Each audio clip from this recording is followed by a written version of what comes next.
বন্ধুরা, ধামসা আলু দিয়ে চিকেনের পাতলা ঝোলের রেসিপি তোমাদের সাথে শেয়ার করতে এলাম।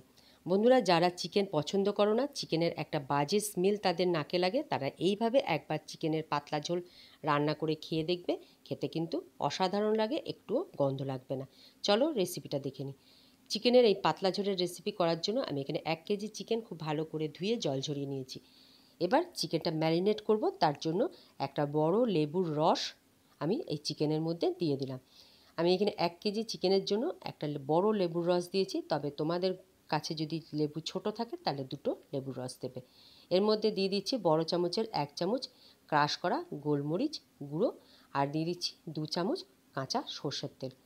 এবার খুব ভালো করে চিকেনটা আমি মাখিয়ে নেব।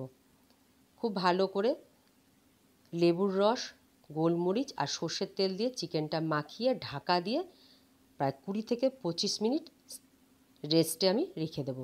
যতক্ষণ বেশি রেস্টে রাখা যাবে ততই কিন্তু চিকেনটা খেতে ভালো হবে। চিকেনটা রেস্টে আছে, এবার একটা কড়াই চাপিয়ে তাতে দিয়ে দিলাম 2 চামচ সর্ষের তেল। সর্ষের তেলটা খুব ভালো করে গরম করে নিয়ে তাতে গোটা গরম মশলা, 4টে শুকনো লঙ্কা, 2টো তেজপাতা দিয়ে দিলাম। দিয়ে দিচ্ছি 1.5 ইঞ্চি পরিমাণে আদা, একটা ছোট সাইজের রসুন, আর দিয়ে দিচ্ছি 2টো মাঝারি সাইজের পেঁয়াজ কুচি, আর দিয়ে দিচ্ছি 4-5টা কাঁচা লঙ্কা। খুব ভালো করে এগুলো আমি ভেজে নেব।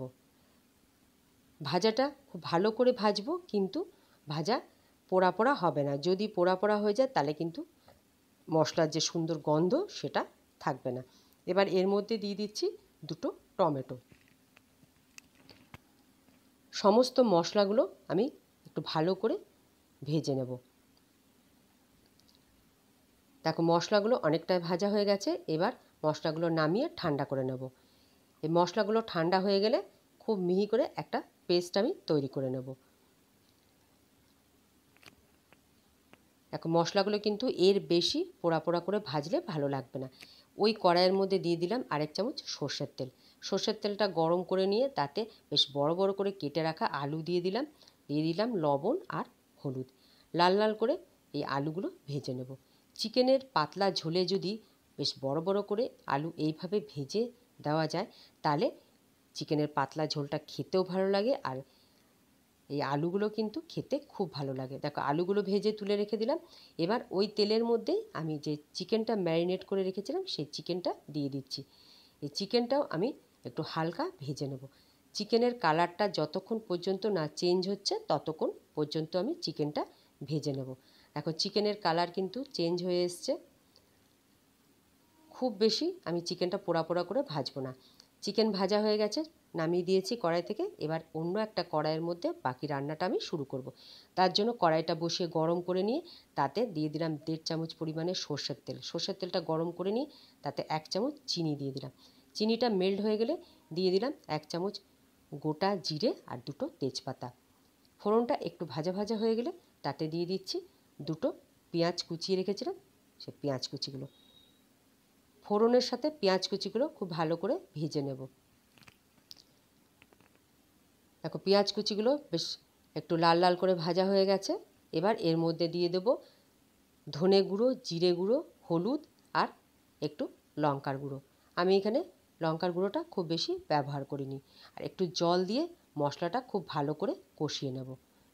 যেহেতু আমি গুঁড়ো মশলা ব্যবহার করেছি তার জন্য একটু জল দিয়ে দিয়েছি, আর অবশ্যই কিন্তু গরম জলের ব্যবহার করবে। এবার যে মশলাটা আমি আগে ভেজে বেটে রেখেছিলাম সেই মশলাটা দিয়ে দিলাম।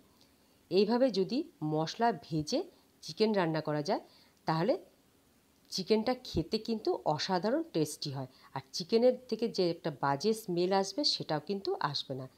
এ পর্যায়ে দিয়ে দিচ্ছি স্বাদ মতন লবণ। আমি চিকেনে আগে থেকে কিন্তু লবণ মাখিয়ে রাখিনি। মশলাগুলো একটু কষিয়ে নেওয়ার পর ভেজে রাখা আলুগুলো দিয়ে দিলাম। মশলার সাথে আলুগুলো খুব ভালো করে আমি কষিয়ে নেব। আলুগুলো ভাজার মধ্যে অনেকটাই সেদ্ধ হয়ে গেছিলো, এবার কষানোর মধ্যেও বাকি সেদ্ধটা হয়ে গেছে। এবার আমি যে চিকেনগুলো ভেজে রেখেছিলাম সেই চিকেনটা এর মধ্যে দিয়ে বেশ কিছুক্ষণ সময় নিয়ে খুব ভালো করে কষিয়ে নেব। চিকেন রান্না করতে গেলে কষানোটা যত ভালো হবে চিকেনের টেস্ট কিন্তু ততটাই ভালো হবে। দেখো চিকেন থেকে তেল ছেড়ে দিয়েছে। খুব ভালো করে একটু সময় নিয়ে চিকেন আলু আমি কষিয়ে নেব। দেখো চিকেনটা অনেকটাই কষানো হয়ে গেছে। বন্ধুরা, তোমরা এইভাবে একবার চিকেন রান্না করে দেখবে।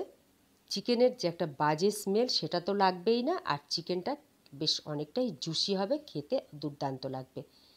খুব ভালো করে চিকেন আলু কষিয়ে নিয়েছি। এবার দিয়ে দিচ্ছি পরিমাণ মতন গরম জল। যেহেতু আমি চিকেনের পাতলা ঝোল করব, তার জন্য জলের পরিমাণটা কিন্তু বেশ অনেকটাই আমি দিয়েছি। তবে যারা ঝোলের পরিমাণটা একটু কম খাবে তারা জলটা একটু কম দেবে। অবশ্যই কিন্তু চিকেন রান্নাতে গরম জলের ব্যবহার করবে। ঝোল ফুটতে শুরু হয়ে গেছে। ঢাকা দিয়ে আমি 15 থেকে 20 মিনিট দেখো ফুটিয়ে নিয়েছি। চিকেন কিন্তু অলরেডি আমার কমপ্লিট হয়ে গেছে রান্নাটা।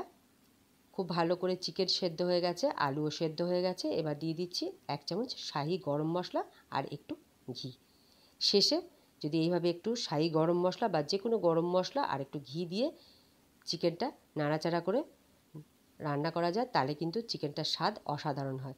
চিকেন আমার একদম রেডি হয়ে গেছে। আমি এবার গ্যাস বন্ধ করে ঢাকা দিয়ে 5 মিনিট এইভাবে রেখে দেব। 5 মিনিট পর দেখো ঢাকাটা খুলে দিয়েছি। চিকেনের কালারটা কতটা সুন্দর এসছে। আমি কোনো কাশ্মীরি লঙ্কার গুঁড়ো ব্যবহার করিনি, যেহেতু তেলের মধ্যে একটু চিনি দিয়েছিলাম, তার জন্য এত সুন্দরভাবে কালারটা এসছে। বন্ধুরা, একবার এইভাবে চিকেনের পাতলা ঝোল রান্না করে খেয়ে দেখো, খেতে কিন্তু অসাধারণ হয়। রেসিপি ভালো লাগলে সাবস্ক্রাইব করে পাশে থাকবে।